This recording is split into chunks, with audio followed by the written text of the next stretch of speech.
I'm Linda Giudice, and we have a whole panel up here. Maurice Chung, Michael Lewis, and Shoma Datta-Thomas. So first we will begin with a patient story. Hi, my name is Kaylin. I'm 17 years old and I'm from the Bay Area, California. I started my cycle soon after my 13th birthday. I was on vacation and a horrible pain began. Of course, while in the dressing room trying on some clothes, my period came. From then on, I would have horrible periods with gruesome cramps, heavy bleeding, and severe back pain. This has impacted my life in so many ways, and especially because it caused me to regularly miss out on school, sports, events, and hanging out with friends. As time went on, it only got worse. It was really hard on me both physically and mentally. I also felt very self-conscious about it because I didn't know what was going on with me. We then went to many doctors trying to figure out how to help me, many of which turned me away, wouldn't listen, dismissed me, said I was overreacting, or just couldn't help. Then I soon visited a gynecologist who recognized endometriosis possibility, and so prescribed me birth control.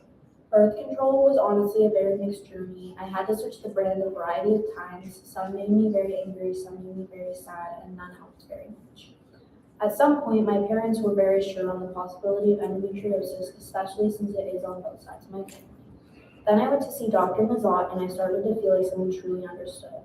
He instantly validated me, my feelings, what I had been going through, and my parents and their own concerns and feelings.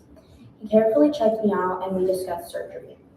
I made the decision to get the surgery, and it was a genuinely good experience. Prior to the surgery, the team always made sure to check up on me, and at my arrival at the surgery center, Dr. Mazat and his whole team walked me through the surgery and made sure I was comfortable. Afterwards, Dr. Mazat let me know that I did in fact have severe endometriosis, and it had not only been in my uterus, but had been in a variety of places, including my body and my spine. They let me know how vital it was that I had gotten this surgery, and that it was all gone now. I was also let know that I would be able to now have kids in the future, which at 17 was never much on my mind, but I am so blessed to now have the ability to do so, and I am so grateful and hope for so many women to be given the same ability. I hope for all women suffering from endometriosis that they can receive the same excellent care and treatment that I did with Dr. Mazat, no matter who is treating them. Please understand that this disease is a rigorous journey, and having it not only affects you physically, but the mental toll that comes along with it. It affects so much, and many women go through life not knowing that they have this disease or how to get help. Please advocate for all women and make a change. I have great hope in the medical field, especially for earlier diagnoses in young women and teens, because I was suffering from this from such a young age and I didn't know. Earlier diagnoses are so vital in young women because it will allow less years of them enduring suffering, and if it is diagnosed too late, the possibility to have kids may be lost. Let's please try for better pain management, less dismissal, more awareness, more research, and true empathy, understanding, and care for this disease in the women who are suffering from it. I am hopeful for the future that endometriosis can be fought, as me and many more can speak openly about it, be heard, and push for help. Endometriosis may be a part of my journey and the journey of so many others, but it does not define our future.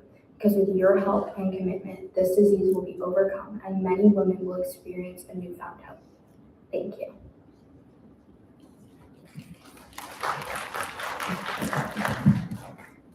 So I would like to call to the podium, please, Professor Caterina Exacoustos.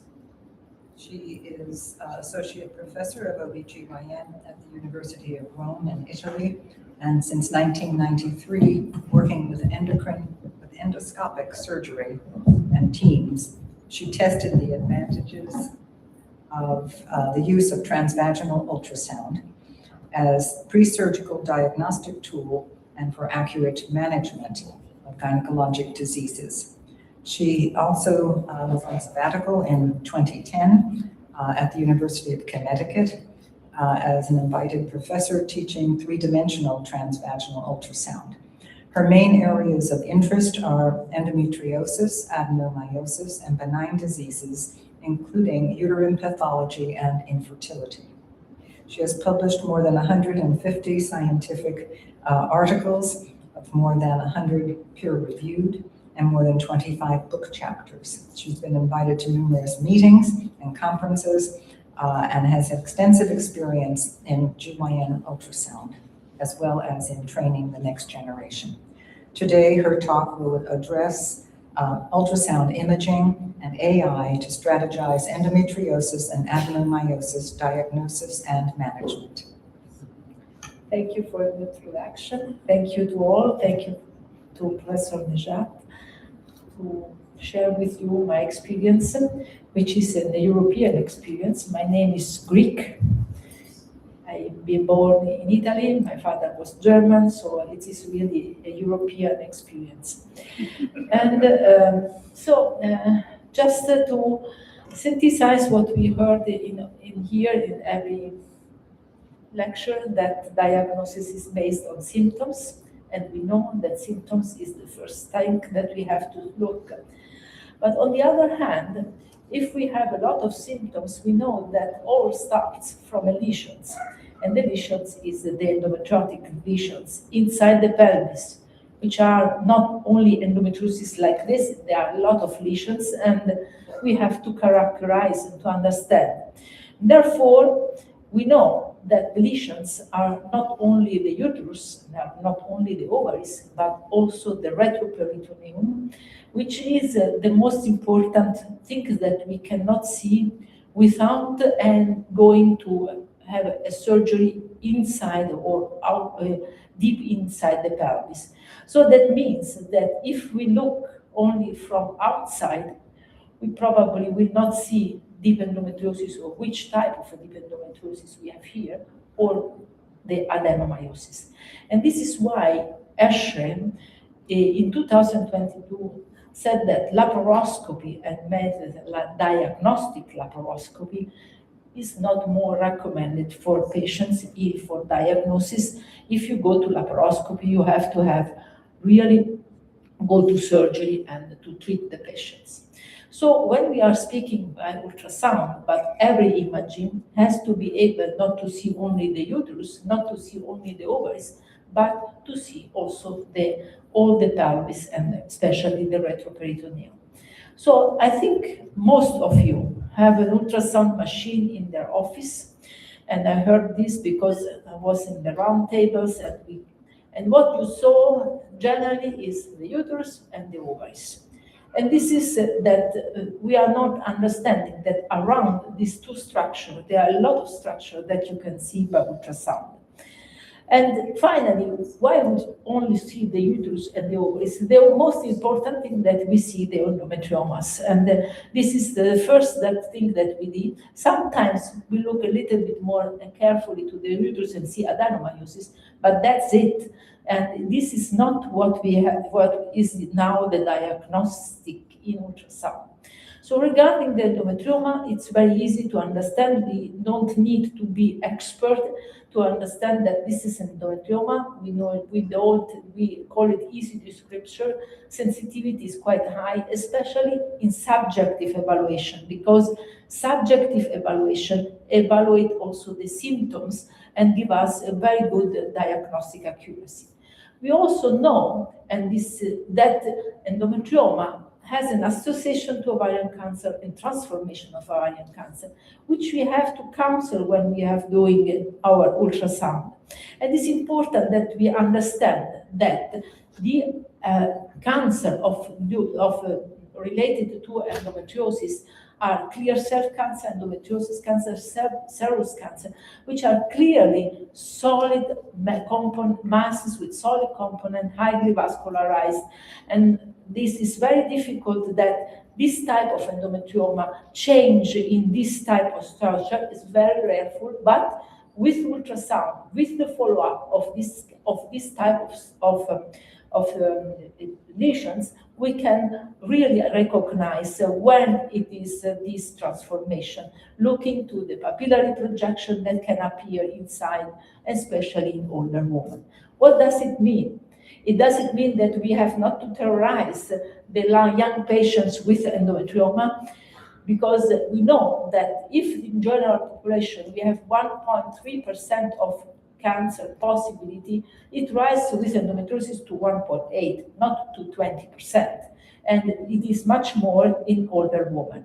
So what happens is that we can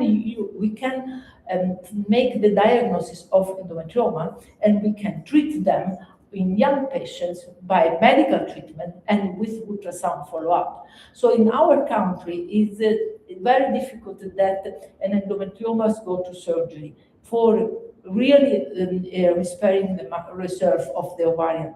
So it is that when we go to surgery, not to surgery, but to treatment of this ovarian tumors, and we use Diagnostic and amenorrhea. Amenorrhea is the most important factors that we have to use in these cases.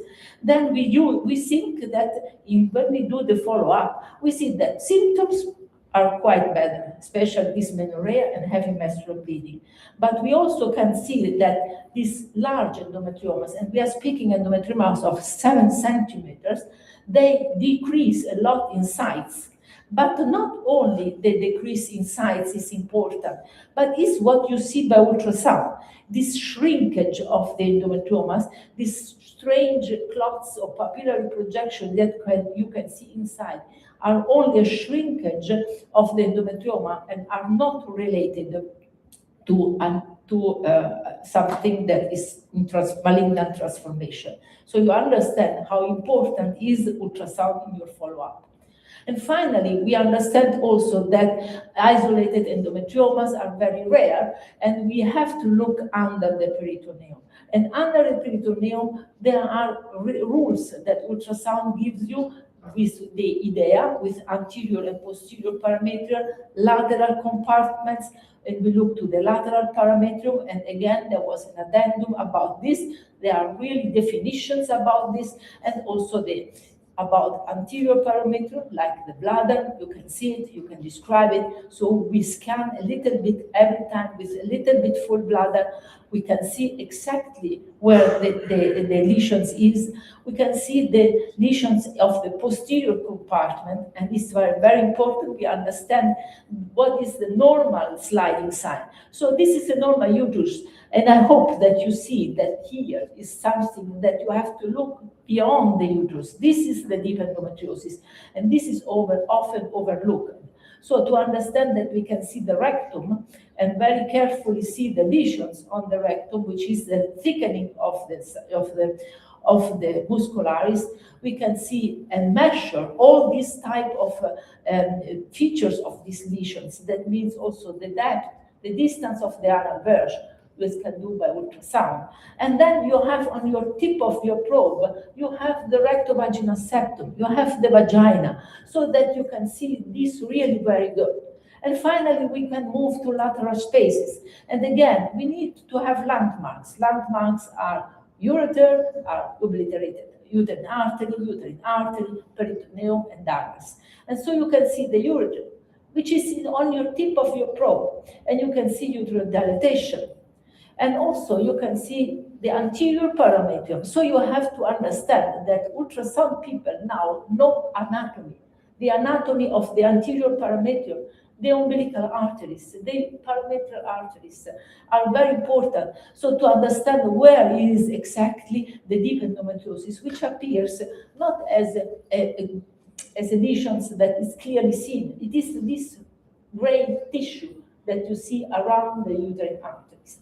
And then you can see the uterosacral ligament. This is the first lesions that we can see also in very young patients. And it is on the tip of our probe.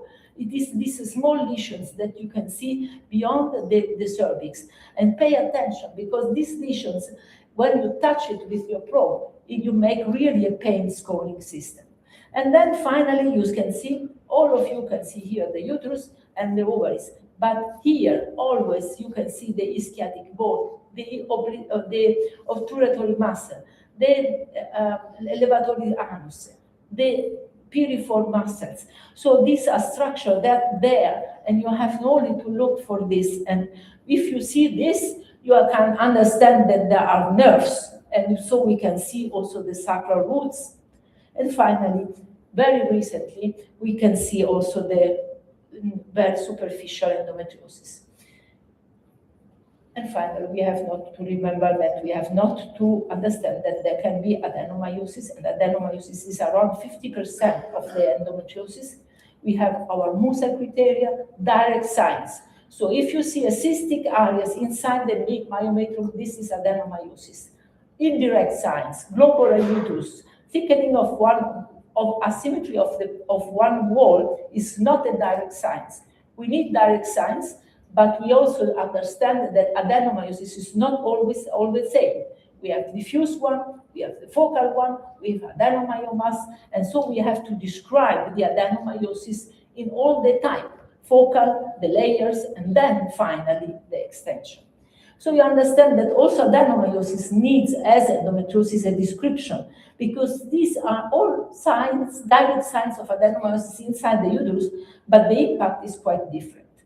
So you understand also that this classification is not enough to describe endometriosis inside the pelvis.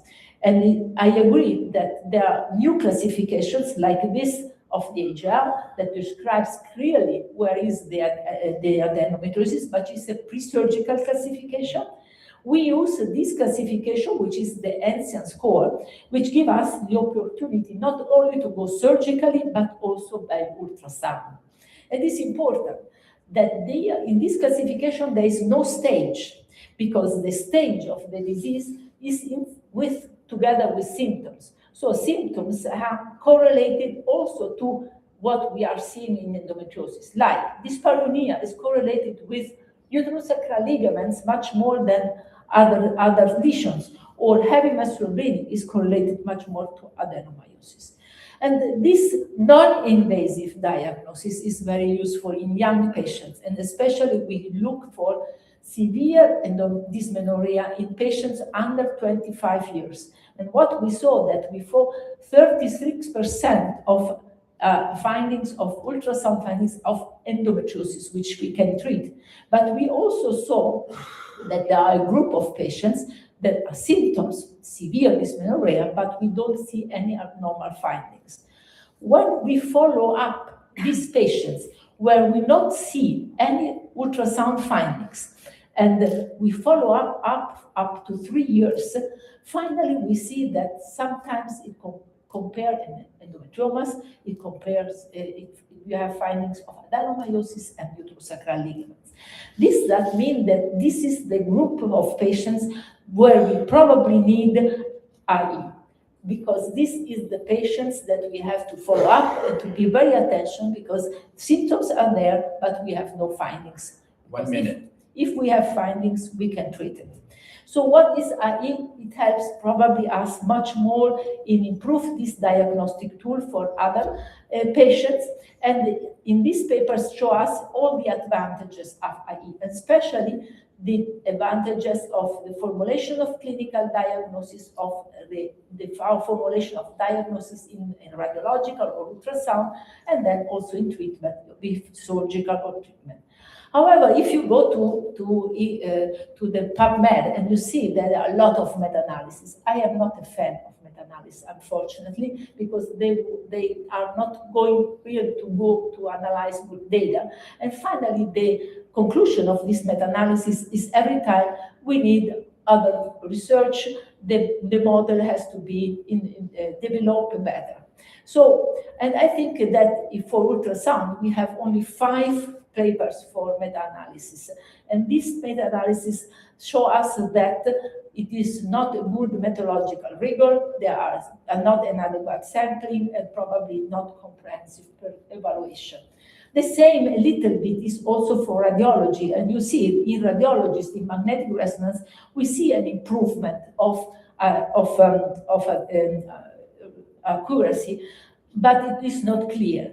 So it is, what is the great problem is that we have not more a gold standard. Gold standard cannot be any more surgery. It cannot be more surgery. It cannot more be only imaging, and it's not histology. So the problem is that if we put as gold standard, the imaging is not enough, but also surgery is not enough. Like in this case, you see, they work with IDEA and MUSA, and then they have the gold standard SRM systems, where is no mention adenomyosis. So I will conclude that I think that a non-invasive tool is very important to have an accurate diagnosis for pre-surgical evaluation, but also for early diagnosis. And finally, it is also very important to follow up the patients for medical treatment, pain management, for heart management, and also for pregnancy management. And therefore, I think this is the non-invasive tool that is very useful. Thank you for your attention. Thank you very much.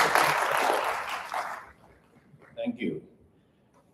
I'm going to introduce the next presenter, Professor Nisha Lakhi, and he's the Associate Professor of New York Medical College and trained under the Northside Hospital, Atlanta, Georgia, for her fellowship. She has published multiple papers, and she has significant involvement in the gynecological malignancy with minimal invasive surgery, and she's currently leading her institution cancer program and emphasize on gynecologic oncology and cancer survivorship. Dr. Lakhi.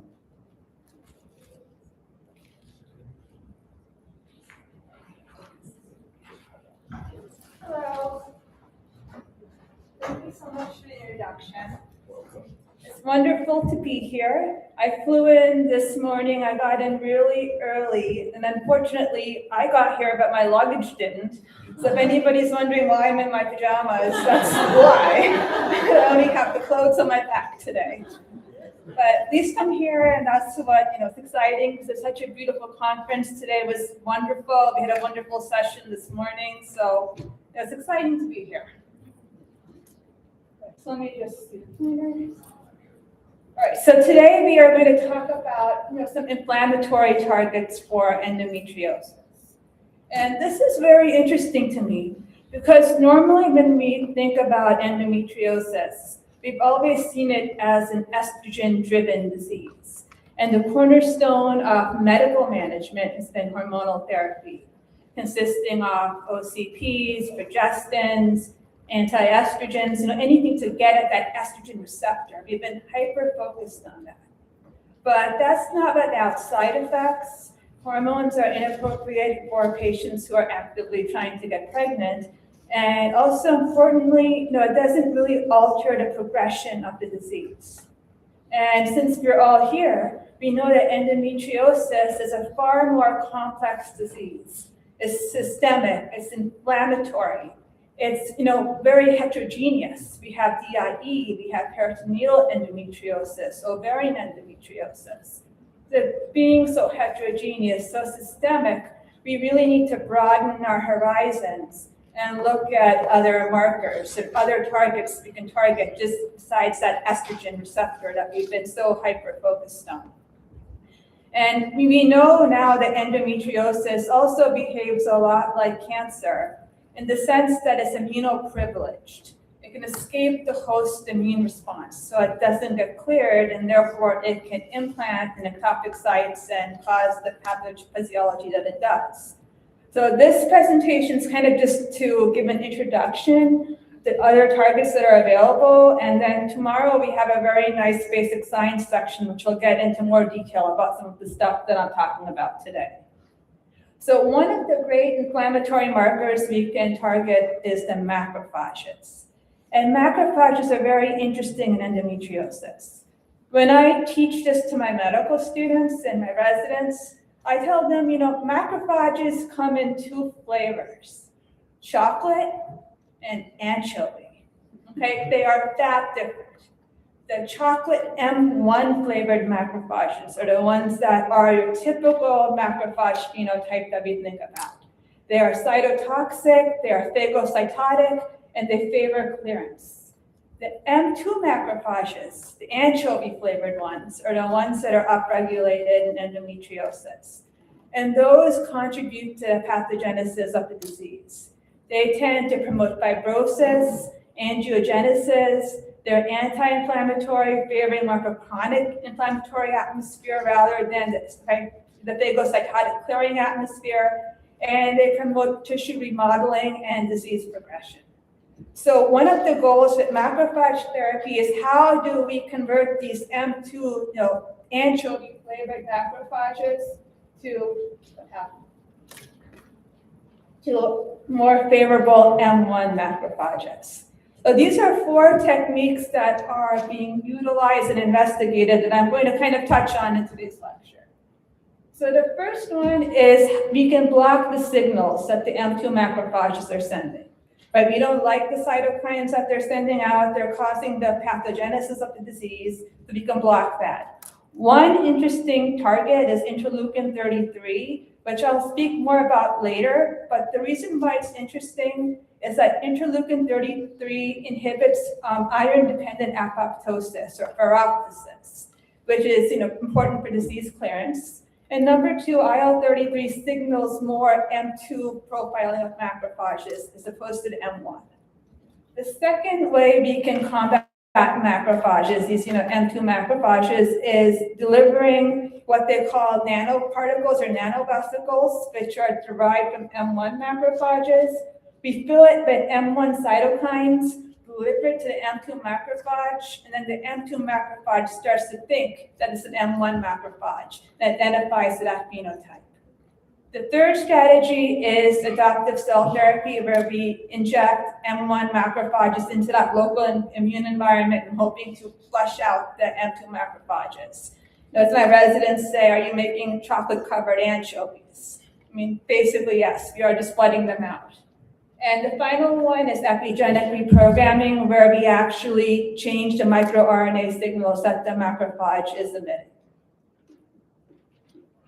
So the first strategy that we will talk about is the IL-33 inhibition. And like I said, IL-33 is secreted by M2 macrophages. And this is important for maintaining endometriosis because it first inhibits iron-dependent apoptosis, known as ferroptosis, which is similar to apoptosis but different and very common in endometriosis cells because we have lipid-laden macrophage, hemosiderin-laden macrophages in endometriosis. And secondly, IL-33 promotes further M2 signaling.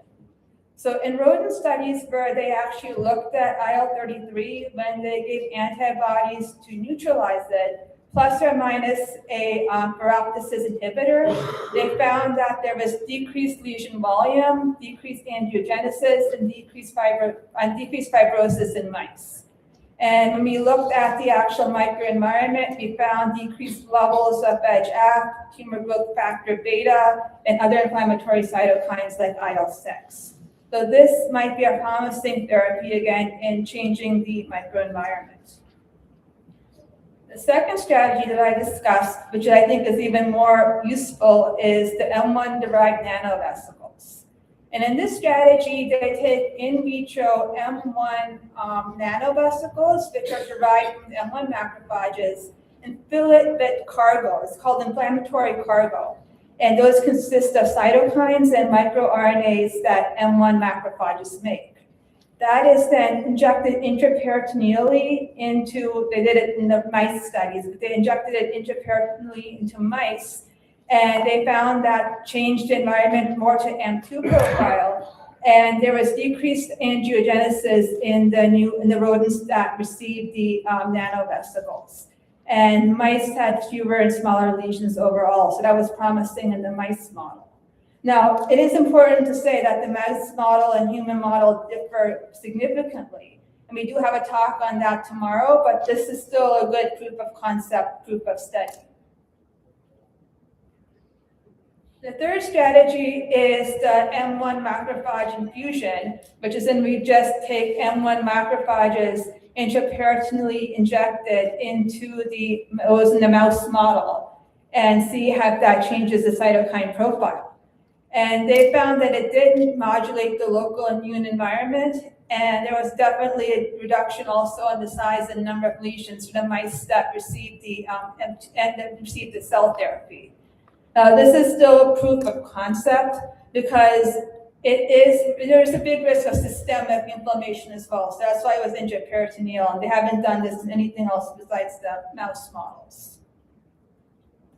The final one, which I think is even interesting, is the epigenetic blockade.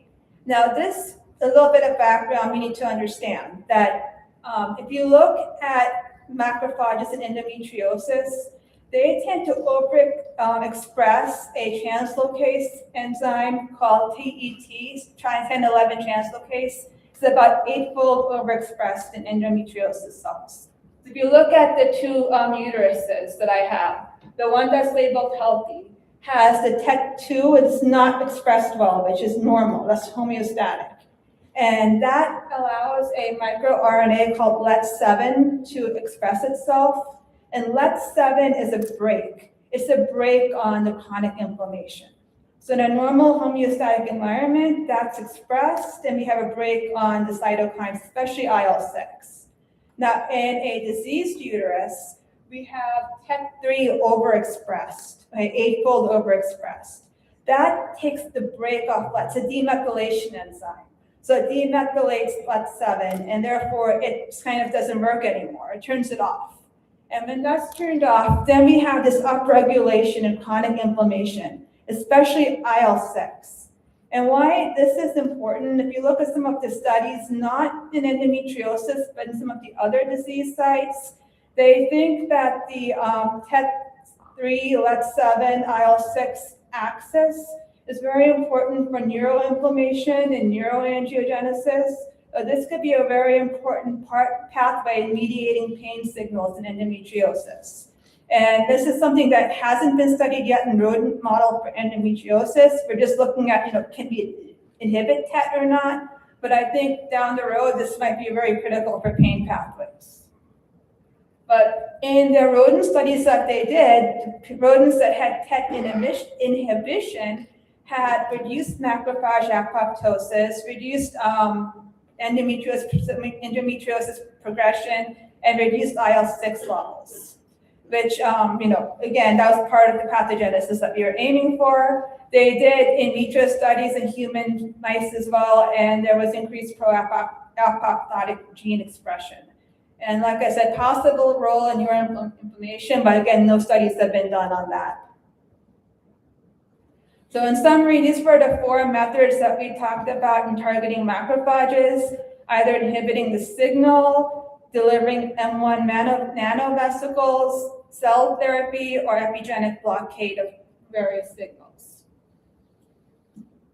Now, a couple other strategies we'll talk about, natural killer cells angiogenesis, are not as well developed, but when you're thinking of an inflammation, natural killer cells also play an important role in 2 ways. In endometriosis, just like cancer, it evades the host immune system. Endometriosis, similar strategies it uses to evade the host immune system. There's upregulation of inhibitory ligands, and we have natural killer cell suppression. Those are both inherent to pathogenesis of endometriosis. So this is the same thing I just said, but that really impairs their cytotoxicity. And that's why endometriosis can progress, because natural killer cells really fail to inhibit them. But these are some of the strategies. It's a little bit simpler than the macrophages, mostly because that research is still not as developed yet. But we can look at checkpoint blockades on those ligands, which they use to inhibit the host immune system, and also ways to activate natural killer cells, namely interleukin-2 is one that's been studied before. Now, I'll say disclosure, this is just, again, studying proof of concept. I'm not saying we should give checkpoint inhibitors to patients with endometriosis. That might be an overkill. But if you can find specific ones that are specific for endometriotic cells, that would be, a breakthrough, I think, in that type of research. But the few studies that have been done really have not been on endometriosis patients. We know that they're upregulated. We've looked at it in head and neck cancer in clinical trials, and blocking that KRR ligand, which is more common in endometriosis cells, has shown promise on that by increasing their natural killer cell cytotoxicity. Okay, thank you. I'm almost done. But for anything else, it's very preclinical. IL-2 has also been used before. It's been shown to reduce lesion size and change the microenvironment, but still very early in proof of concept. Now, to get to angiogenesis, We've looked at ways to target the VEGF ligand as well as the actual receptor and the microenvironment using, bevacizumab has been studied in rodent models of endometriosis, as well as tyrosine kinase inhibitors and dopamine agonists. This one table summarizes everything that's been done so far. If you can look at the table, they've been mostly mice studies and rat studies on these angiogenesis markers. Most of them have shown some significant decrease in size of the lesion. I think the one interesting one we can look at is a dopamine agonist. That one was a small clinical trial in human patients, and that did show a decreased endometrioma size. So there is promising research in this avenue as well. So in conclusion, I think that we really need to expand the targets that we're looking at, not just estrogen, but the multitude of other receptors. I think it's going to be personalized and very, very AI-driven because endometriosis is such a heterogeneous disease. And this is not, way out there. If you all watch TV, every 5 minutes there's an ad on biologics for Crohn's disease, ulcerative colitis, psoriatic arthritis. Those are all systemic diseases as well. So I think endometriosis is on the horizon to have many more medical managements available to it. Thank you.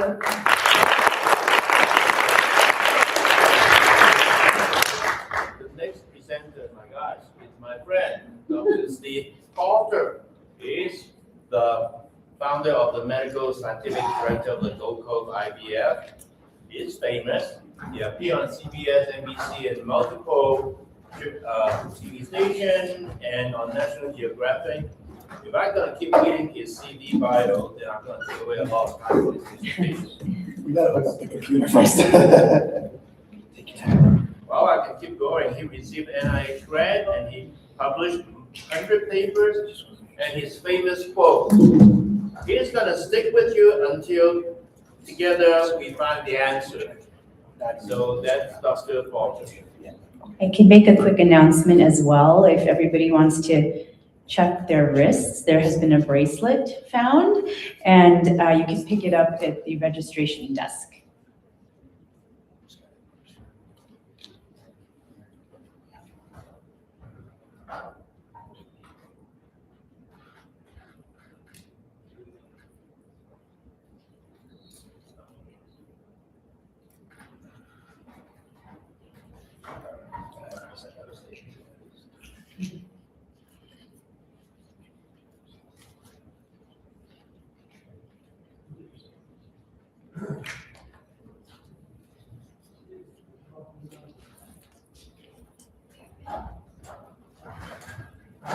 Thank you very much to Dr. Sina Farr and Cameron Najat, the organizing committee, for inviting me to be with you here today. I'm going to talk to you about PCOS as not an ovarian, but as a metabolic reproductive disorder, and talk about a new comprehensive remote management protocol targeting insulin resistance and inflammation, and talk about emerging connections as a new non-hormonal, non-medical potential intervention for endometriosis.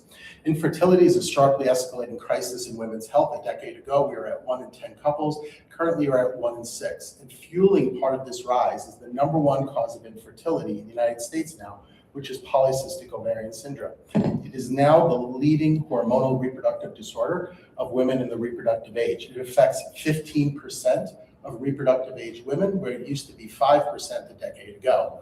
It is now the #1 cause of infertility in the United States. And 80% of these women have insulin resistance and metabolic dysfunction. A full 50% will develop type 2 diabetes by age 40. So it is a lifelong metabolic reproductive condition, not just an ovarian disorder. And the rising prevalence is paralleling the global increase in obesity, processed food consumption, and metabolic syndrome. We have not changed our genetics in 20 years. So why has PCOS gone from 5% to 15% of the population? Well, if you look at the beach in 1970 and you look at the beach today, we have an epidemic of overnutrition, processed foods, inflammatory foods, and obesity in the United States. And if you look at the incidence of cardiovascular disease, metabolic dysfunction, and PCOS, and infertility, they're all in the same trajectory in parallel. So let's talk a bit about the signs and symptoms of PCOS that you know: cystic acne, skin changes, acanthosis, skin tags, hirsutism, hair loss, and visceral adiposity. But a full 20% of these patients are thin and still have the same metabolic dysfunction. So if you look at it, unfortunately, the diagnosis is fully based on the reproductive phenotype above the surface, but the roots underlying it, I'm going to show you, are hyperinsulinemia as the core driving root factor, chronic systemic inflammation, and visceral fat accumulation. And there's going to be a push to rename PCOS as a metabolic systemic disorder in the next year or two and not confine it to the ovary, because what I'm going to show you is the lifelong health burden to women is far beyond the reproductive. Here are the 7 deadly diseases that these women face: cancer, infertility, diabetes, heart attack, apnea, and hypertension. But if you look at the incidence, if you look at someone who begins as a teen now, and they're being diagnosed at younger and younger ages, in the 20s and 30s, they start with infertility, abnormal pregnancies, 40% will have sleep apnea, 50% will have clinically diagnosable depression and anxiety, which used to be gaslit and said, well, they were overweight and they had some facial hair, so of course they were depressed and anxious. It's actually been shown to be metabolically induced and respond to medications and not be related to the phenotype. In the 30s and 40s, they have a 3-fold increased risk of gestational diabetes, metabolic syndrome, hypertension. In the 40s, 50% of them will develop type 2 diabetes, and 55% will have fatty liver, now called metabolic-associated liver disease, which is now the #1 cause of liver transplantation in the United States, having overtaken alcohol abuse. And in the 60s, stroke, MI, cancer, and a 2-fold increased risk of Alzheimer's and earlier onset. So what do these all share in common? What is it, and how do they parallel with endometriosis? It is the inflammatory aspect. So I'm going to talk about insulin resistance and inflammation and talk a little bit about the diagnosis and pathophysiology, because I took out the overlap yesterday in Dr. Talandi's lecture. I removed these slides because we shared how about 10 to 15% of women with endometriosis also have PCOS. So we talked about the follicles, the cysts that grow. Those are simply follicles that stopped growing and they arrested and they didn't ovulate. But that is just part of the phenotype. We now know more and more that there is ovarian dysfunction and endometrial dysfunction. I'm not going to get into all the models, the HPO dysregulation, steroidogenesis, but I'm going to focus on the inflammation and the insulin resistance, which are at the core of the pathophysiology. Here's our diagnostic criteria that we need. You need to have 2 of the 3 of these: absent ovulation, elevated androgens, either clinically or in the blood. It can be excess hair and acne or elevated testosterone, DHES, and polycystic ovaries on ultrasound. So the new criteria that was updated recently, which the international guidelines, what they did is an important take home for you to see in the patients you're treating is now that they've defined the ultrasound threshold as 20 follicles per ovary, they recognized the phenotypic diversity and said that now metabolic screening is mandatory, and for the first time introduced the ability to use AMH levels as a substitute for ultrasound to define those excess follicles that were growing. And they said lifestyle intervention should be a first-line therapy, but didn't say how to do it. And I always say to my patients, I can tell if you have a skinny doctor, because they told you just eat less, move more, lose 5% of your body weight, and then come back when you're ready. And I said, boy, if it was just that easy that 30-second spiel could tell you how to do it, we'd all be in good shape. But the patients don't know how. And I'm going to share with you a process that we've developed to actually guide them through it. So we talked about insulin resistance. We talked about that the body does not respond to insulin as well, and therefore the pancreas makes more and more insulin to keep your blood sugar normal. That insulin goes to the ovary, drives increased male hormones, and it drives inflammation through the body. So if you look at a treatment target for diabetes, mental illness, inflammation, inflammatory bowel disease, endometriosis, what do they all share in common? Well, here I'm going to show you type 2 diabetes and PCOS. They all share insulin resistance, hyperinsulinemia, mitochondrial dysfunction, ectopic fat disposition, and chronic systemic inflammation. And type 2 diabetes and PCOS, contrary to standard thought, are actually reversible or remittable diseases. There are multiple companies that have now launched wide-scale dietary interventions to get people off insulin and have shown up to 50% of people can respond to dietary interventions with ultra-low carbohydrate ketogenic diets. And so if you look at food as the first-line therapy, the core is carbohydrate restriction, creating a fasting mimicking state and creating ketones in the blood. And And what this does is it shifts the body's metabolism and increases ketones, which are naturally anti-inflammatory, and reduces insulin, which is pro-inflammatory. Here's the average outcome in the diabetes reversal studies and the PCOS reversal studies from a meta-analysis of the average response that the patients have. So what we did was we took the diabetes reversal literature, and then we said, how do we apply this to PCOS? We have a large social media platform with about 650 million views. We did natural language analysis of the comments of the needs gap, and we saw that the people didn't know how to implement this on their own. So we made a coached remote program that patients could sign up for to treat inflammatory disease, and insulin resistance, starting with PCOS based on the diabetes reversal, but modified it to what would the needs of a reproductive age woman trying to trigger ovulation. Simultaneously, work was being done on treatment-resistant depression, inflammatory bowel disease, psoriatic arthritis, and other systemic skin diseases using the exact same approach, slightly modified for each disorder. What we do is we limit carbohydrates to 30 grams per day, but unlike traditional keto, we boost protein to over 100 grams a day, and we use fat for satiety. We do movement as medicine, where you're not trying to run the calories off. Calories don't matter, and weight loss doesn't matter. The goal is to use the muscle as a sponge for insulin. We use zone 2 exercise and small body resistance movements of less than 2 minutes per incidence. And we figured out why people fall off track, and we made an 8-week roadmap in a coached remote program. We guide them. I'm going to skip over that in the interest of time. We have online, they have a 5-minute video per day, and they have an AI-driven app where we do assessments for depression, anxiety, binge eating, as well as their hormonal disorders, hirsutism, and remote assessments. They have real-time communication with a coach. They have CGMs. They measure their blood sugar, and we're able to look at hidden carbs and places where they fall off track and give them feedback in real time, as opposed to every 3 months when they go for an A1C. So we liberally use CGMs, and the goal is to separate the effect of food, stress, sleep, and exercise.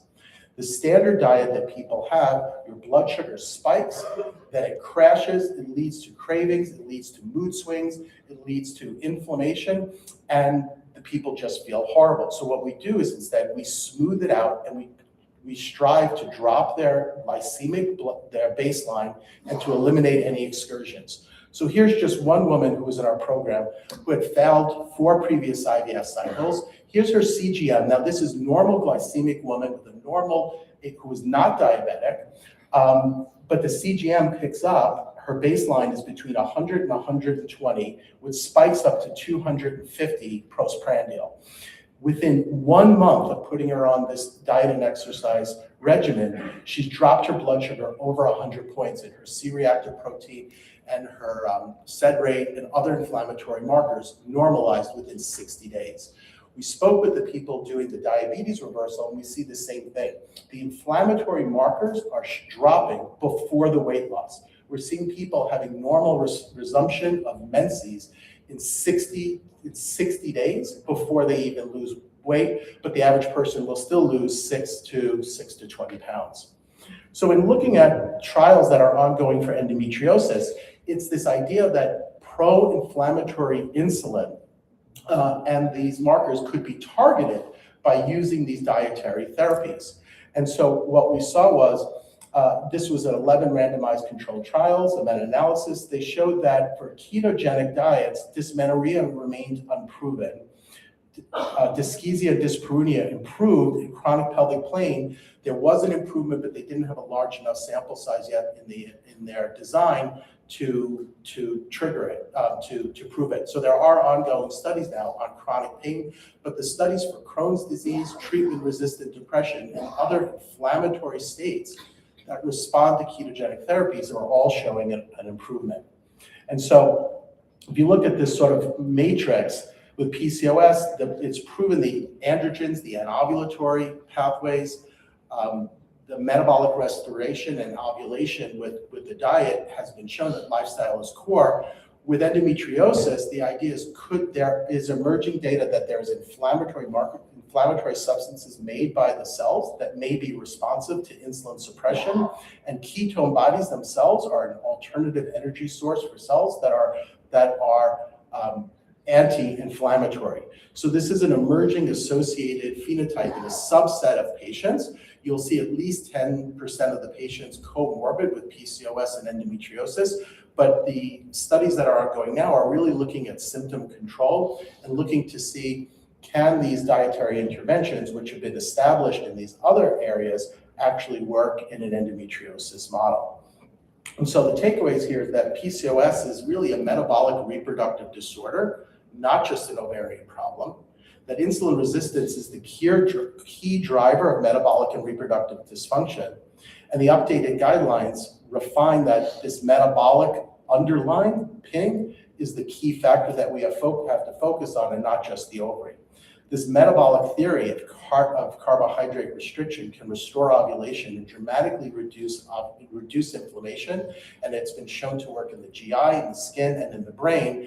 And for pelvic pain, emerging studies are suggesting that this may be a target for therapy.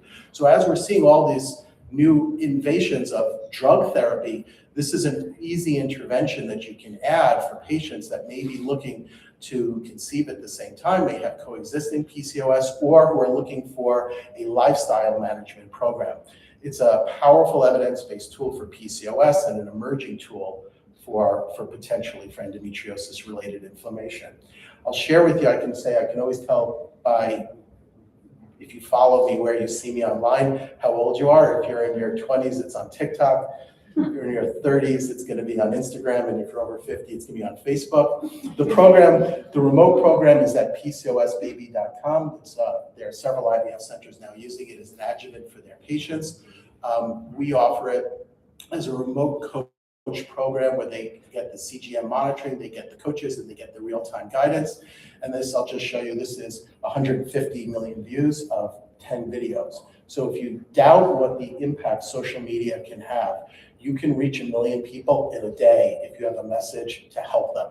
And then when we mine the data that what they're discussing, the number one message that we see is that patients don't feel they're listened to, they don't feel validated, they don't feel heard, they feel ignored and blown off. And the degree of anger that they have from that is dramatic. We presented some data last year looking at the response of patients with infertility, endometriosis, and PCOS to comments from friends, family versus healthcare providers, and the degree of dissatisfaction when they feel not listened to is extreme. So if you have a solution and you are looking to help your patients, I would encourage you to go on social media, because the patients are desperately looking for physicians like you who are committed to helping them and understanding them with their disorders.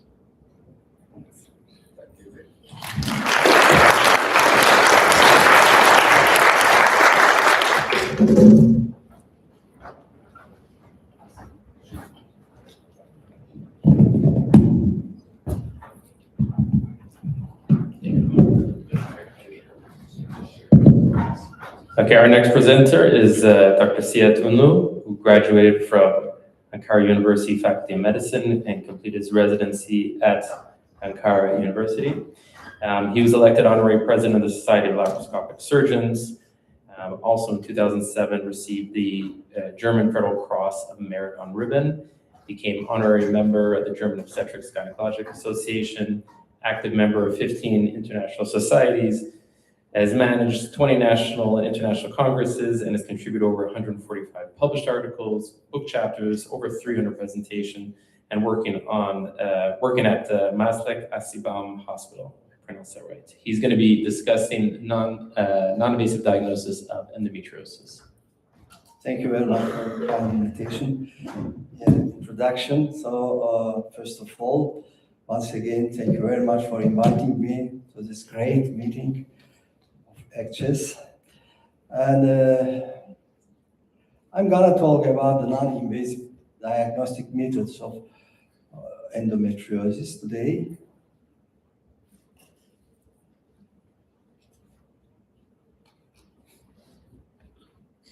I can find it.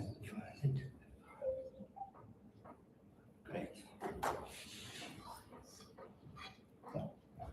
No. I have nothing to disclose. So, diagnosis of endometriosis is sometimes very difficult because the symptoms are often overlap with other conditions, and there is a lack of non-invasive markers, biomarkers, and due to that reason, the average delay of the disease up to 10 years significantly impacts patient outcomes and quality of life. Despite many efforts over the past years, diagnostic delay for endometriosis has not decreased. This is the big problem. And the delayed diagnosis may cause the colorectal involvement, endometrioma, and the frozen pelvis. And the result is the impaired pregnancy rates. This kind of lesions is very easy to diagnose. This is the sonographic image of endometrioma. But sometimes this kind of images is really very difficult to diagnose because of the, so you see here the deeply located endometriotic nodule. This is the main goal of my topic is to explain how to diagnose this kind of difficult lesions. And this is easily diagnosed by using ultrasonography. And an experienced sonographer might be able to preoperatively diagnose an endometrioma with a predictive positive value of 88%. Before performing the sonography, and the bowel preparation is really very important. We suggest even twice of this bowel preparation. The International Deep Endometriosis Analysis Group suggests a systemic approach to sonographic evaluation of the pelvis in women with suspected endometriosis. You see here, they suggest to have the four steps for the early diagnosis of endometriosis. The first step includes the routine evaluation of uterus and adnexa, and then the presence to determine the presence or absence of endometrioma and adenomyosis. If you find out an endometrioma, it's important to measure the number of endometriotic cysts and morphology of the endometriosis. And don't forget, the presence of endometrioma is mostly associated with the presence of deep endometriosis. This is another image of endometriosis, typically with homogeneous internal echoes. And this kind of endometriomas has no or sparse vascularization in the cyst capsule at color Doppler ovulation, no papillary proliferations, and a clear demarcation from the ovarian parenchyma. Color Doppler ovulation might help to differentiate endometriosis from the adnexal masses. You can freely use the color Doppler evaluation. The second step includes the soft markers to find out the soft markers of endometriosis, because the endometriotic nodule itself can induce pain, and we may ask the patient to indicate during the examination where she feels pain, and then after this,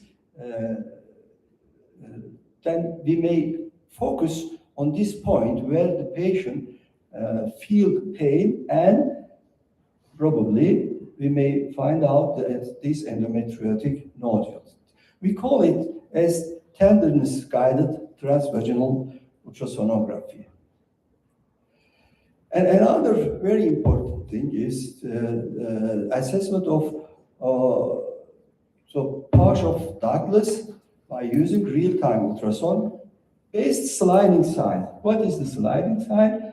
You should put your transducer to the posterior fornix of uterus and gently press, and by pressing, the patient, the uterus must freely move from the adjacent bowels. And we call it positive sliding sign. This is an anteverted uterus and a retroverted uterus, the same thing. And you see here how to do is that gently pressing and then uterus moves. This is the positive. And you can use this technique by using the free hand, pressing your free hand to the abdomen of patient, and then see how this, here again, this is pressing by probe of the soil, and then pressing with your free hand to the abdomen of patient, and to see that the uterus and the bladder move freely from the adjacent organs and bowel. This is a very important thing. This is the first step. First step is to assess deep endometriotic nodules in anterior and posterior compartments. The anterior compartment includes urinary bladder, uterovesical region, and distal ureters and kidney. We know that the urinary tract endometriosis occurs in 1 to 5% of women with endometriosis, and it involves the bladder in 70 to 85% of cases. This is also the sonographic image of the bladder endometriosis, and this is an image, cystoscopic view of the bladder endometriosis. And another important part is the ureteral endometriosis. You see here this enlarged ureter appears as a tubular structure with a diameter mostly more than 5 millimeters. And this is also another part of anterior compartment examination. And this is also very important knowledge. In all women with deep endometriosis, a transabdominal scan of the kidney must be performed to detect hydronephrosis. What about the posterior compartment? We can divide the posterior compartment in 3 uterosacral ligaments, posterior vaginal fornix, and anterior rectum and the sigmoid colon. These are some nodules isolated in the rectovaginal septum, and by using transvaginal ultrasonography. And another important thing is the bowel endometriosis. You see, you should measure how long this lesion is and everything. These were my slides about the sonographic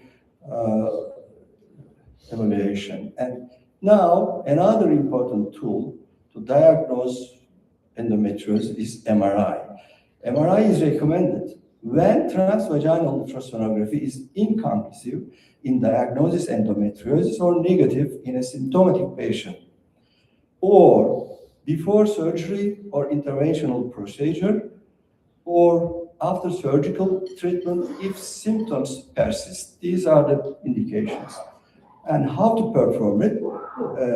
Because before it, I would say that the diagnostic performance of transvaginal ultrasonography and MRI are similar for detecting deep infiltrative endometriosis, involving rectosigmoid, uterosacral ligaments, and rectovaginal septum. You see the meta-analysis of these, huge meta-analysis of these studies. And how to prepare MRI examination. Bowel preparation is utmost important, but no systematic rectal opacification is needed, or another important thing, you may use the antiperistaltic agents before the MRI or transvaginal ultrasonographic examination. These were the tools, radiological tools. Then there are, in the other part of my talk, I'm gonna talk about the other things. This is, you saw these slides this today also. This is a free endometriosis risk advisor developed by the Nisha group and financed, also sponsored by the Nisha Foundation. It is, their sensitivity is about 94%, and it's easily so can be taken here.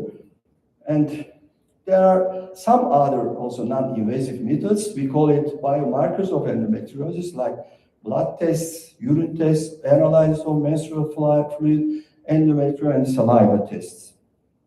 Here you see a flow chart showing potential biomarkers of endometriosis isolated from different samples, sample type. Like here you see apoptosis markers, microRNA, glycoprotein markers like CA125, neuropeptide markers, hormonal oxidative stress, and other many markers is developing nowadays. And epigenetics also play a significant role in the development and progression of endometriosis through alternate mechanisms like DNA methylation and other factors. So, and epigenetic mechanisms are promising targets for novel diagnostic biomarkers because they are reversible. And of those, the salivary MRI microRNA test has been validated and implemented, proving more than useful in the early non-invasive diagnosis of endometriosis. The previous session, you saw the very interesting research on it. The other two promising approaches are represented by the analysis of cell-free DNA from blood samples. And you see here how it works. The salivary, microRNA, peripheral blood tests, and the cervical and the uterine RNA tests are also in the development. And what about this salivary test? Actually, microRNAs are small non-coding RNA molecules, approximately 22 nucleotides, and these molecules bind to messenger RNA and typically resulting in gene silencing, and then in endometriosis, specific microRNA signatures has been identified. This is the mechanism of this test. And you see in this slide, recently published the data which shows the high diagnostic accuracy of this endo test up to 96%. Time. Okay, just a few slides more.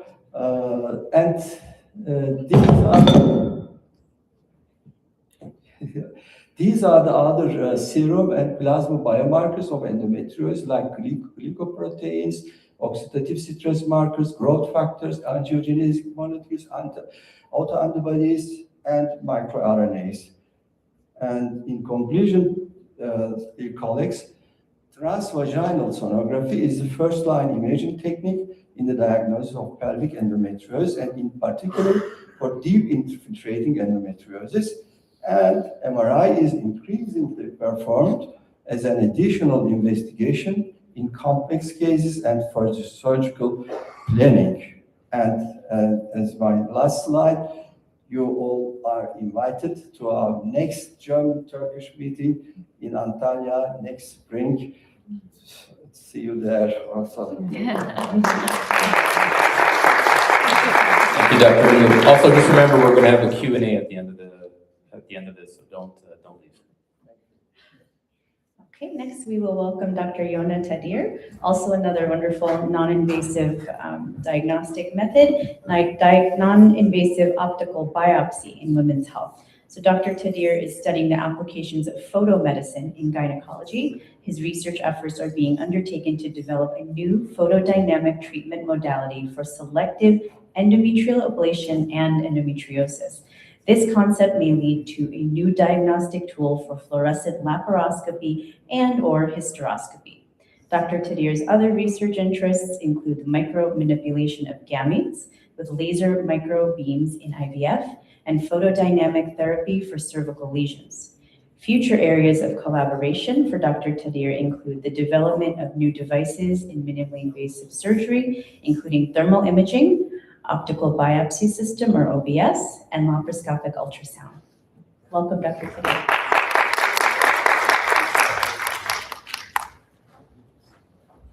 Thank you. Being involved in development of new application, new techniques in gynecology for the last 45 years, I think that this part of my life is probably the most exciting. And I would like to share with you, after you heard so much in the last 2 days, and especially the excellent introduction of the previous talk about non-invasive technologies to diagnose endometriosis, I'll try to give you a fast journey about many other non-invasive imaging technologies that are in the pipeline in women's health in general, including endometriosis. Now, for 5 decades that I'm involved in that, believe it or not, I started at the age of 5, so I remember that 45 years ago, my chairman asked the question, endometriosis is the cause of infertility, or infertility is probably the cause for endometriosis, especially in the era we delay the pregnancy and the women are exposed to unopposed estrogen for so many years. So I think that many of these questions are still valid today. Now, my close friend, Dr. Cihat, was asked about 40 years ago when he was interviewed to Newsweek and to Time magazine about the future of laparoscopic surgery. He predicted at that time that in 20 years, laparoscopic surgery will replace open laparotomy. And in many panels like those at that time, many people thought that he's hallucinating. But as a matter of fact, it was much faster than 20 years. So if you think that I'm hallucinating, think twice, because those are in the pipeline. Now, it took about 100 years or over 100 years for the medical profession to go from X-ray to total body imaging. Started with X-ray more than 100 years ago, and then ultrasound and MRI and CT. Today we can even diagnose, this is still preliminary, early stage of total body imaging for endometriosis with a PET-CT or PET-SPECT, as I'll get back to that later. Now, what I would like to do is to focus on optical coherent tomography, which is the project that we are doing at the University of California in Irvine, Beckman Laser Institute in collaboration with the Division of Urogynecology at UCI Medical Center and the Microbiology Department. But beyond the optical coherent tomography that I'll focus a little bit more, which is our direct research, there are a list of, I suggest that you'll take a photo of that because it's good to remember those technologies that are in the pipeline, either at our institute, at Duke University, at Harvard University, in Southern South Korea, there is a very strong program that works on photoacoustic imaging.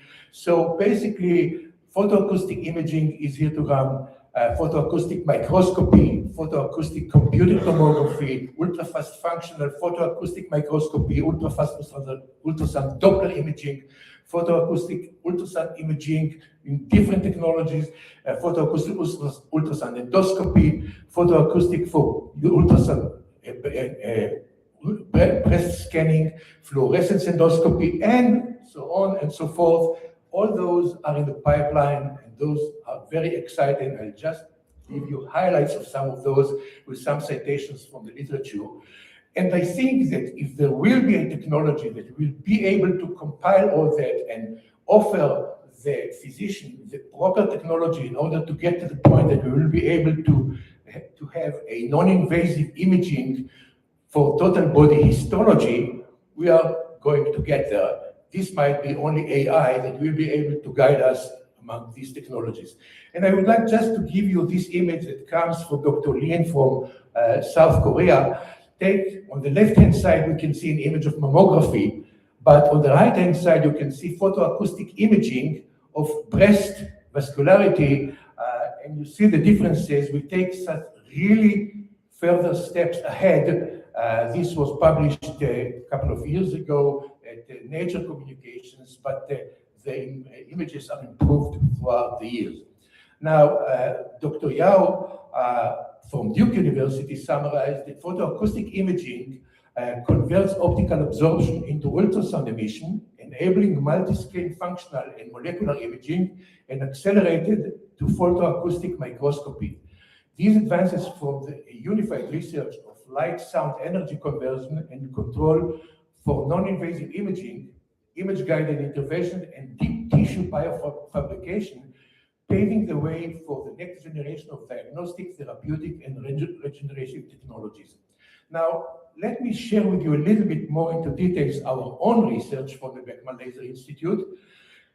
Basically, we are using OCT, which is optical coherent tomography, and we are not inventing the wheel. This technology is known very well to ophthalmologists when they want to do histology of the retina, and it's clear enough why we cannot put a punch biopsy into the eye, because we may get a biopsy of the retina, but this eye will not be able to see anymore.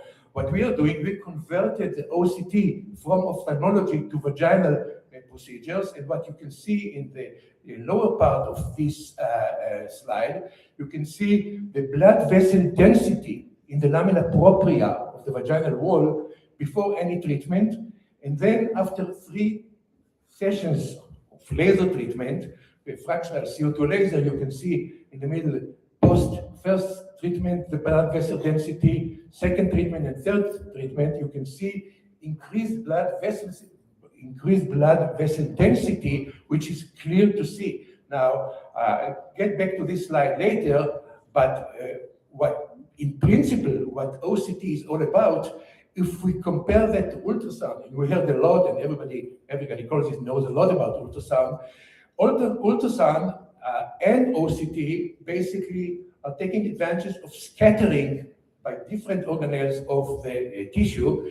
But if ultrasound can get down to about 200 micron or 150 micron, OCT can give us resolution of about 5 to 10 micron. So this takes us really non-invasively into the histology range of the resolution.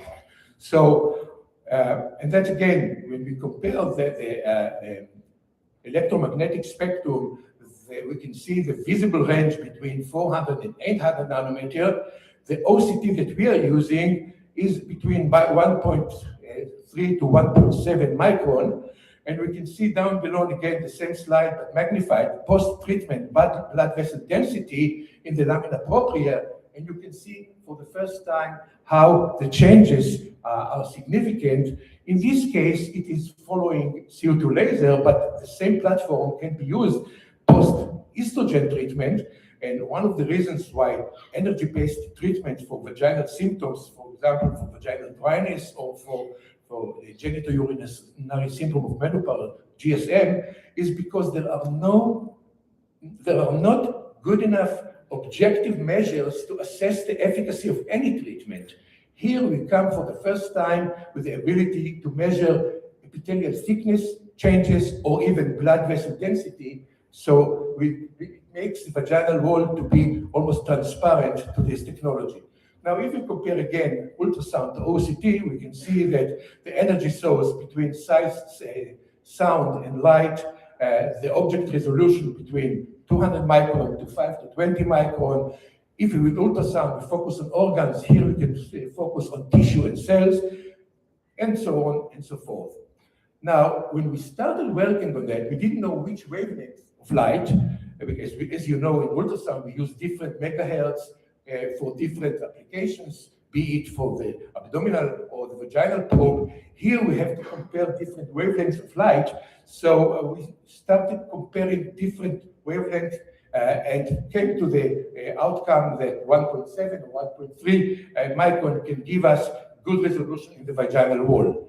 This is our team, and what we did, we included the OCT probe or the OCT sensor into the same treatment probe for, in this case, it's CO2 laser. It can be with a different kind of lasers. And we get the images. For example, in this case, we compare the blood vessel in the epithelium. On the left-hand side, it's the histology. On the right-hand side, it's two-dimensional OCT image to compare the images back to back. And here, again, the same image. Recently, I published that in an invited paper to the Green Journal, in which we show the changes in the blood vessel density as compared also to conventional H&E staining.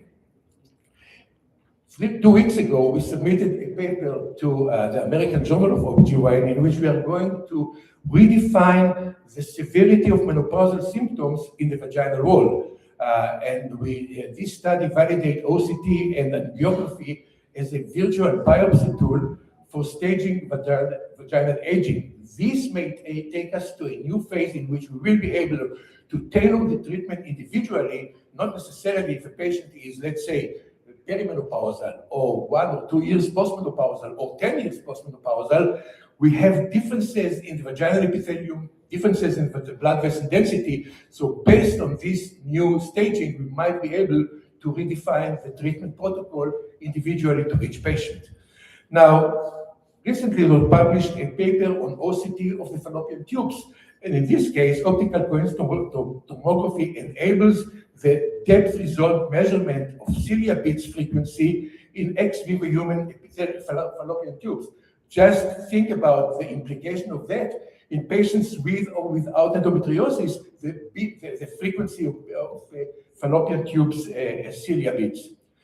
So these are images cited from this paper about comparing the H&E staining to the cilia with optical coherent tomography and the frequency analysis of cilia by the OCT image. So this really takes us to a new world of imaging technologies. Now, you heard a lot about ultrasound, and I skip that because you know very well. Same about MRI for non-invasive imaging. But there was published a paper from Italy, from Ferrara, Italy, about the use of total body imaging for endometriosis by using molecular imaging advanced in endometriosis, the promise of the radiopharmaceuticals, which is a new line of industry, different radiopharmaceutical substances in order to image the endometriosis. In this case, you can even see endometriosis in the umbilicus, endometriosis in the recto sigma area, and even accumulation of this contrast of the radiopharmaceutical in the urinary bladder when it is collected to the bladder. So this is really still investigational, but it is in the pipeline. This is a mouse model of endometriosis with nanoparticles labeling for in vivo photoacoustic imaging. This is a paper by Marquette et al. And this is a targeted nanoparticles for imaging and therapy of endometriosis by a group in Oregon. So more and more teams are working on that. This is a mouse model of endometriosis with nanoparticles labeling in vivo photoacoustic imaging. So before I conclude my talk, I spoke with Dr. Alan Tierney, who 20 years ago published a paper about the conversion from conventional laparotomy to minimally invasive surgery. So I strongly recommend that Dr. Tierney will publish another paper in 5 years about the conversion, in this case, not in therapeutics, but in diagnostics, again, based on light and sound. These are the areas that might be completely different way to analyze the situation, including in human reproduction, IVF, embryo implantation, endometrium, adenomyosis, endometriosis, and so on and so forth. So we get back to the slide that I started with Dr. Cihat 40 years ago. If you think that this is science fiction, think twice. This will change our practice into total body histology, which might be possible. And I would like to thank my co-workers at the University of California in Irvine, and I would like to thank you for that attention.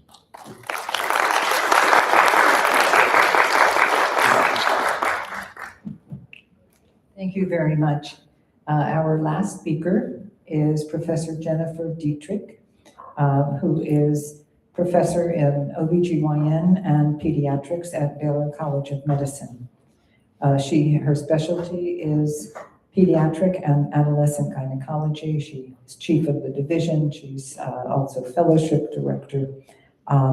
And she has been a leader in the field over 20 years and is internationally recognized for her wide-ranging expertise, especially with regard to congenital anomalies of the reproductive tract, endometriosis in adolescents, and ovarian lesions in children, and bleeding disorders in children and adolescents. Today, she will speak about from symptoms to strategy, or actually, I guess the title is there, endometriosis in adolescents. Thank you so much for that introduction, and thank you also to the scientific committee for allowing me to join you today and to share knowledge. The conference today has been great. And, I think one of the things about academics is that we continue to learn, and that's what inspires us. I will say that, traditionally, I get right into my talk, but I was just so inspired today by many of the talks that I just had to say a few things before I get on my way to hopefully share some of our knowledge in this area. But I just wanted to say that Venus Williams' story and Lily's story really resonate today, and it's so important to recognize that children and adolescents may have gynecologic concerns earlier in life. I am inspired by their willingness to share their journeys, and while in the past it may have been taboo to discuss or even impossible to believe that something that we think actually just happens in adult women happens in children, and it's not that way anymore. We're discussing it a lot earlier, and these young girls are coming to our clinics. So I think it's important that, listening to our patients is critical. It helps us to develop these personalized approaches and perspectives from high volume surgeons, like many of you in the room, is important as we move into a modern time in medicine. The approaches are going to be transformative, and I can't wait until we get there. Definitely, I'm really excited to even hear Dr. Waugh talk about leading organizations investing in women's healthcare. Perhaps that can extend to training paradigms with the goal to increase access. And so I hope to share some common patterns seen in children and adolescents today. All right, so I have no disclosures. So I think we all know very well that endometriosis is a great pretender, and it's a chronic condition with many theories postulated for the pathophysiology, from Samson's all the way to genetic pathophysiology reasons. And we already have heard many times today that the symptoms vary. They also vary in adolescents, and they vary in children. It could be classic dysmenorrhea. It could be secondary dysmenorrhea. We see that if it's secondary, it's probably endometriosis related, at least 58% of the time. Remind yourselves that definitely it's not always that cyclic pelvic pain, but more commonly it is acyclic pelvic pain. And Dr. Laufer at Boston Children's has kind of really echoed this over the years. So it's greater than 90% of these individuals are probably going to have underlying pathology. And I think the harder thing, and then definitely this is what we see in children, is that there are concurrent symptoms such as genitourinary or gastrointestinal, chronic fatigue syndromes that might result in dismissal of their symptoms, and they're missing school, they're having migraine headaches. So all of these are really signs for us as OBGYNs to listen. So early recognition goes without saying, and definitely adolescents are going to experience worsening dysmenorrhea following menarche who are potentially suffering from endometriosis. There is often a delay, we've heard this over and over, of 5 to 7 years with many of these conditions, but in adult women eventually diagnosed with endometriosis, and they reported those symptoms as early as age 15 in 21% of cases. That's pretty alarming. So adolescents with chronic pelvic pain are actually found to have endometriosis 75% of the time, even though, we might say that it's 10% of women overall who have this condition. But in the setting of those symptoms, the prevalence is actually 64%. So I want to go through some cases because I think that this really drives home messages and why we should really listen to children. So this is a 12-year-old female who presents to the ER with severe abdominal pain. This is worsening gradually for the past 6 months. Menarche was at age 11 and a half. Past medical history is significant for a history of a solitary left kidney. She is not sexually active, and there is no concern for abuse. A pelvic ultrasound reveals a 5-centimeter fluid collection and 2 uterine horns. And the MRI is shown below. So you can see here there are 2 uterine horns and endometrial lining that you can see just above the bladder on this MRI. And the other arrow on the second picture shows a fluid collection, which is likely to be a hemivagina. And so we suspect an obstructive Müllerian anomaly in this circumstance. And this is an obstructed hemivagina with ipsilateral renal anomaly and an obstructed right hemivagina. So we call this ovira. And so the plan is to resect the hemivagina. And the reason that it's really important to correlate this is that really 40% of adolescents with an obstructed reproductive outflow tract have endometriosis concurrently. And so although post-op, we hope that there's a reduction in pain with alleviation of the obstruction, endometriosis may resolve, but we need to counsel about hormonal suppression concurrently due to the long-term risk. So even though we think a lot of endometriosis may resolve with management of the obstructive condition, it may not. And so we always pair with hormonal agents. And definitely in our patient population, we're thinking about things that will be easy for them to take either every day or use weekly or perhaps use monthly. And when we look at some of the studies supporting medical management in adolescents, definitely the most popular is a combined hormonal contraceptive pill if they are candidates to take estrogen-containing options. But there are other options, and they're well described, from GnRH agonists, progestin-only therapies, and even the levonorgestrel IUD. And so yes, some of these girls who are coming to us, not the ones with a Müllerian anomaly, but with a normal uterine cavity structure, they may be candidates for the IUD, and we can certainly place that in the OR. So I wanted to take a moment just to kind of talk about Müllerian anomalies. Although we know the prevalence is about 7% among reproductive age women, among adolescents with Müllerian anomalies, 19 to 47% will have endometriosis. And so that's all comers, obstructive and non-obstructive. And it really depends on the study that you look at. It's probably partly because this is underdiagnosed. Relief of an obstructive anomaly, if I can just emphasize, might result in less retrograde menses, and some endometriosis might improve as a result. So let's move into case 2. This is a 15-year-old non-sexually active female presents to your office with a history of severe pelvic pain with cycles since menarche. She reports regular cycles, rates her pain with cycles as 8 out of 10, and is unrelieved with NSAIDs or heat. She misses school at least 2 days each month around the time of her cycle. She has no personal or family history contraindications to estrogen. And you offer to trial a combination oral contraceptive pill for at least 3 months. All right, well, you see her back. She's tried the pill. She did everything that you said, but unfortunately her pain continues, and it continues to be severe. So while she is not missing school each month, she still misses school every other month. And so what do you do now? Well, it's really appropriate to talk to the family and to the child about surgery. And so we offer a diagnostic laparoscopy. Obviously in this circumstance, just as we've heard today, we are not just going to look and go home. We are going to biopsy, and we're going to treat surgically. And so definitely in an adolescent who is unresponsive to medical management, the next step is surgical management. And the more common lesions seen in the adolescent are in stage 1 or stage 2, and they might be red, clear, or yellow-brown lesions. But trust me, they're just as painful.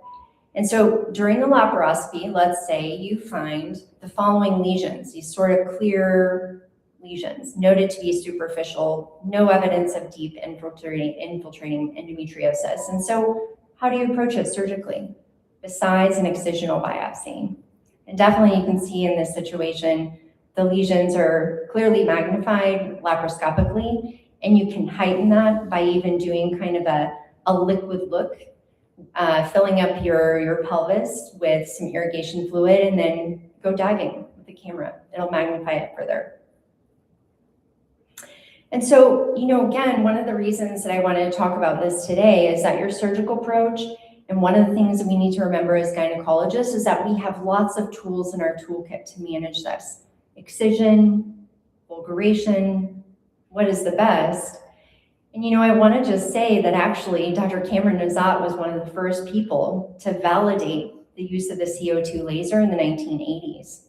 And so when it's used with laparoscopic magnification, it allows very precise targeting of lesions, enabling ablation or vaporization of the lesion while minimizing thermal damage, often less than 0.1 millimeters, depending on your settings that you choose. The long-term experience after excision, also we should remind ourselves that around 50% of women experience a return of pain within 5 years. And so the CO2 laser can be used for ablation, coagulation, cutting, and adhesiolysis with very high precision, limiting thermal spread to surrounding tissues and preserving fertility, which is of paramount importance in such a young population. That's our goal. We're saving fertility, right? You might have a 10-year-old in front of you. You might have an 8-year-old in front of you because puberty is happening earlier. And so definitely experts in pediatric and adolescent gynecology, or PAG as we call it, often recommend ablating superficial lesions rather than performing radical excision to reduce pain, limit repeat surgeries over time, and minimize the potential effects on their fertility.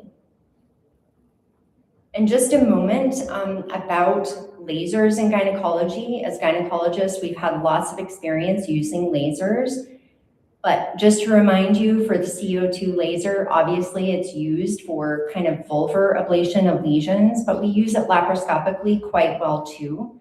Has a wavelength that is appropriate for the chromophore of water, and the tissue penetration is less than any of the lasers that are listed on this page. And so it's, again, very precise, limited tissue damage, limited thermal effect. And I think one of the hard things, and sometimes why we haven't used this in our toolkit as much, is that there are no randomized controlled trials comparing excision to ablation, especially in the adolescent population. We are diving into that at our institution, so maybe I'll come back next year with more data on that. But others have theorized, well, it may be more expensive or people need special training. And really, it's a quite easy tool to use. It's also not as expensive as you think. And so, definitely if we're saving people trips to the OR, it may be worth utilizing and considering for these superficial cases. So case 3, the 13-year-old presents to your clinic after a visit to the emergency room for abdominal pain. She's not sexually active. Her LMP was 2 weeks prior to presentation. Periods are reported as regular, but painful each month since she became menarche last year. And on transabdominal pelvic ultrasound, since this is the approach we use in adolescents, she was found to have a 7-centimeter hemorrhagic cyst of the left ovary. The right ovary was normal, her uterus was pubertal in size and normal in shape. And so on pelvic ultrasound, they were reviewed with the family, repeat ultrasound was done, and that was 6 weeks from the ER ultrasound, and this is what we see. Still looks like kind of a hemorrhagic looking cyst. It didn't resolve. She wasn't on any hormonal suppressives. So what is your differential diagnosis and how do you counsel the family? And so in this situation, she ended up having an endometrioma. Yes, we could say it was a hemorrhagic cyst, but you have to think about an endometrioma that does not resolve within 6 to 8 weeks' time on a repeat ultrasound. And so what do? Obviously, this is something that we can approach in a minimally invasive manner, and we can consider a cystectomy, but definitely there have been more approaches lately with consideration, and even though that's the gold standard for use of fulguration or cautery. And perhaps should we use the CO2 laser in our toolkit just to minimize the effects on their fertility later on. Definitely we know that there is preservation of ovarian tissue confirmed with less reduction in AMH associated with laser use. And while these studies are in adult women, we extrapolate all the time to adolescents, and we have to keep their future fertility in mind. And so in conclusion today, adolescents do present with endometriosis. Trust me, I see 8-year-olds with periods, and they are having symptoms sometimes. Early diagnosis is paramount for the best outcome. Techniques for surgical management in this population focus on fertility preservation. Management of superficial disease should not involve radical excision. And many studies on ovarian reserve and fertility are in adult women thus far, but data and techniques can be extrapolated to our adolescent population. So thank you so much for your attention today.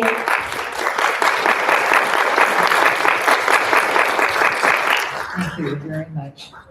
I have a few minutes for Q&A. So if there are any questions, and also perhaps the speakers can come back up, please, to the podium. I can take the microphone to them if you like. Perfect. Yeah, Thank you. my pleasure. All right, you have a question? Dr. Cihat has, so while we are waiting, I make a few changes.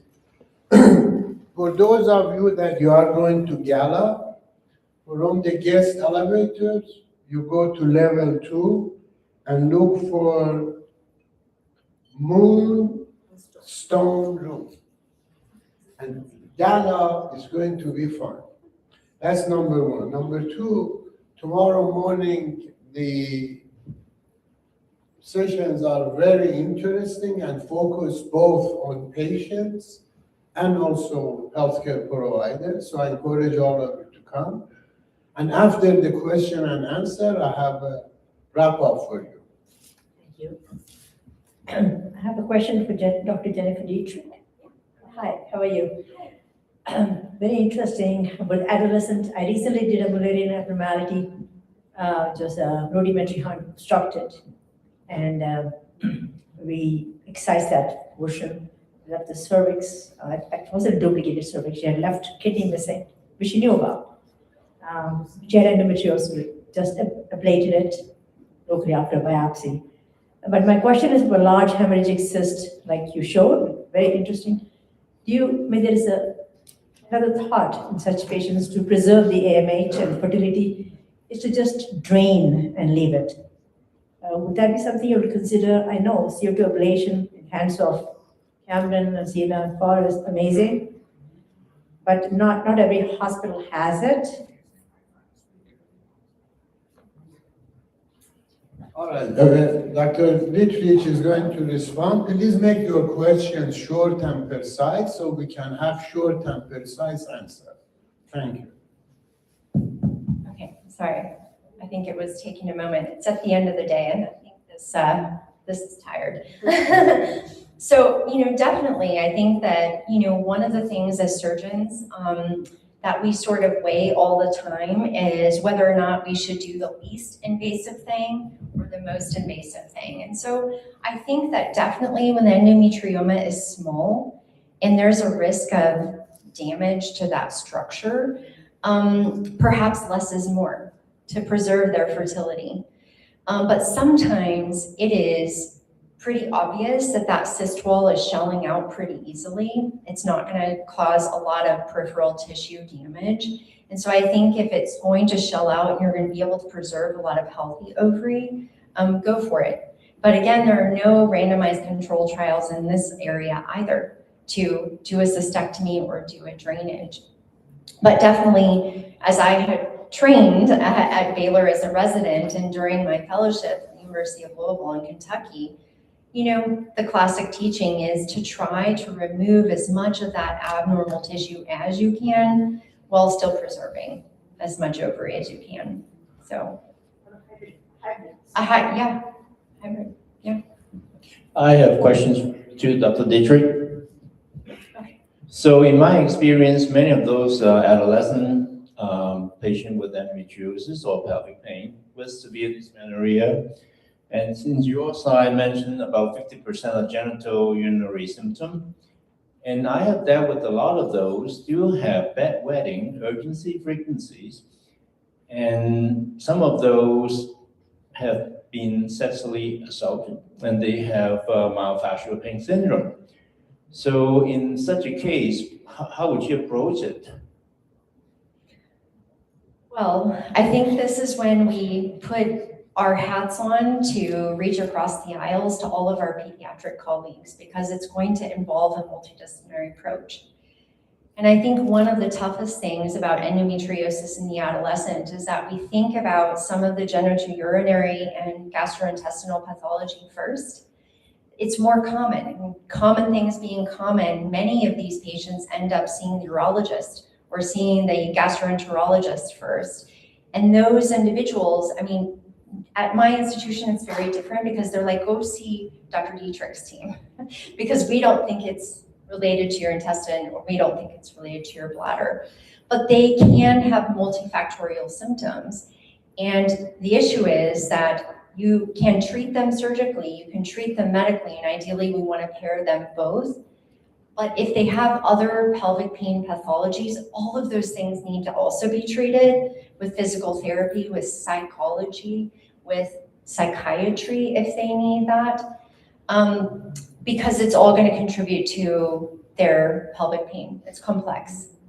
Well, my experience was many of those patients, like 80% of those, do carry a painful bladder syndrome. And when you have a urologist to treat them, they don't. That's the problem. And they go to gynecologists, endometriosis, all the IBS. And many of them have myofascial pain muscle spasm. It's from the painful bladder, and many of them do need duodenal blocks. And that's my personal experience, and many of those patients just tell me, well, nobody listened, nothing happened. Yeah, well, and in our patient population, obviously they are young, so we would not be able to put them through a pudendal block very easily. Most of the time, even for an IUD placement, we have to do that in the operating room while they're asleep. So it's a different approach for this patient population, and we're wearing our kid gloves. Thank you. So I have a question if we have one more minute. Yes, you have. Thank you. This is for Dr. Palter. Steve, I wonder if you could clarify for all of us. We know that 10 to 15% of patients with endo have PCOS. And also some patients with endo have insulin resistance. Do you think that it's only in or primarily in the subgroup that has also PCOS? Yeah, I think this is, the studies that are coming out on this are really conflicting, whether there's a shared path of, you take two common disorders and there's an overlap in the Venn diagram. And so the early trials of trying pure insulin-resistant management of the endometriosis have not borne out yet, but it's too early to tell.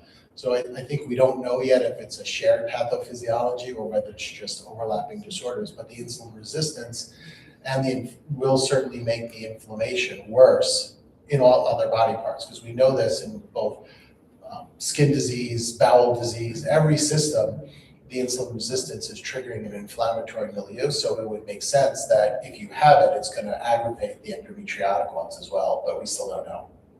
Thank you. That was great. Good. We have time if you want to have more discussion, because we moved one of the talks to tomorrow, so we have time. Dr. Cihat, I have a question. So, when a patient with endometriosis, they have pelvic pain, and it's uncomfortable for transvaginal ultrasound. And when we perform digital rectal vaginal examination, we could feel those nodules sometimes, anterior, posterior vagina. That's the old-fashioned way of examining them. So would you think that MRI would be a better option, since MRI could do the exam without any pain? Yes, absolutely. We confirm with this problem so frequently, and as mentioned before, previous speakers mentioned that the adolescents' endometriosis is increasing. So, and most of them are virgin girls, and then it's not possible to perform a transvaginal ultrasonography. And in some cases, especially if the patient is obese and transabdominal sonography is incomprehensive, and then a bimanual examination, the rectal examination, might be useful first, and then MRI is the best tool, I think, to diagnose the deep and located endometriotic nodules. So I think this is an excellent question, Dr. Caterina. Let me address it to you. Yeah, but if you do a rectal examination, you can do a rectal scan. And you use the same probe and you see much more better. And to do a magnetic resonance, I don't know if you do a magnetic resonance yourself, because you stay there 1 hour inside this magnetic resonance. It is not a pleasure. And I think for young patients, especially for adolescents, it is not good to have magnetic resonance. It's much more better to have an ultrasound. And also, if you go rectally, you can go transrectally also by adolescents. I see from 5 to 10 adolescents a day, and I work with them. And I think that the first thing is to see the endometriosis in adolescents, and you can see it by ultrasound very well.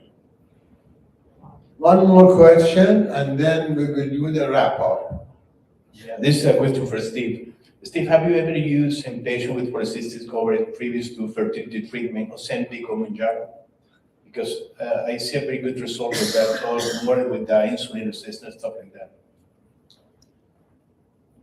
Yeah, so this has come up so much lately. There were some concerns about using GLP-1s in the periconceptual period based on some of the animal data. But in our experience, we almost never need to resort to a GLP-1, because with the lifestyle program, mimicking what was done with the diabetes and the weight loss groups, we can have equivalent weight loss without the medication in a similar period of time without the remission. So up to 85% of the people on a GLP-1 will get off of it at the end of the year. They don't want to stay on it. Up to 40% of the weight loss they have is lean muscle loss and sarcopenia, which is really detrimental to long-term health. So if you've got someone who's 300 pounds and they're going to have a heart attack and they're a middle-aged man, if the choice is a GLP-1 or nothing, sure. But for us, we use it as the last resort therapy. And with advanced coaching and really following them, usually within about 3 months, we can have very similar results without needing to resort to it. We consider it a last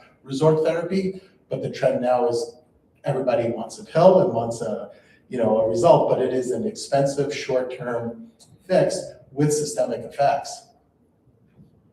Wonderful. Well, this has been such a nice discussion that it could go on forever. Tomorrow, no, we are not done yet. No, it's over. And not for endometriosis. Having said that, on behalf of all the scientific committee organizer, I am so grateful for all of you being here. You are the diehards. Can you put that slide up? And I think you guys deserve a prize. So get this, take a picture, take the email, and then email me, and please do not share it with anybody. Just for you that you are here, because you deserve to receive a gift. And it would be a book between all of you. It depends how many people apply and how many books we have. Something that I would be responsible for you to receive it, because you deserve it. You are the diehards. That's number one. Clap for yourself. Because more than anybody else, you deserve it. But today was a very productive day. Same as yesterday, we are so grateful to all of the patients who share their stories. Yes, Vanessa Williams is famous, but we are grateful for people who are not famous and come and talk. They are the important who speak from their heart, and we are grateful to the big shot people too. Some of the people go to the Congress, so be your own advocate, number one. We have had live surgery, which is fine. We've had good discussion. We have covered all aspects of the endometriosis today, and on the diagnosis part, and on all fertility preservation, and the future technology. So all of these are important, and then tomorrow we will have some other area that we will cover it. And on that line, if anybody who has anything wants to say in the last minute, I'll bring the microphone to you. Anybody? If you don't, let it call a day. See you at the gala. I'm not gambling, so I don't see you in the casino. Good night.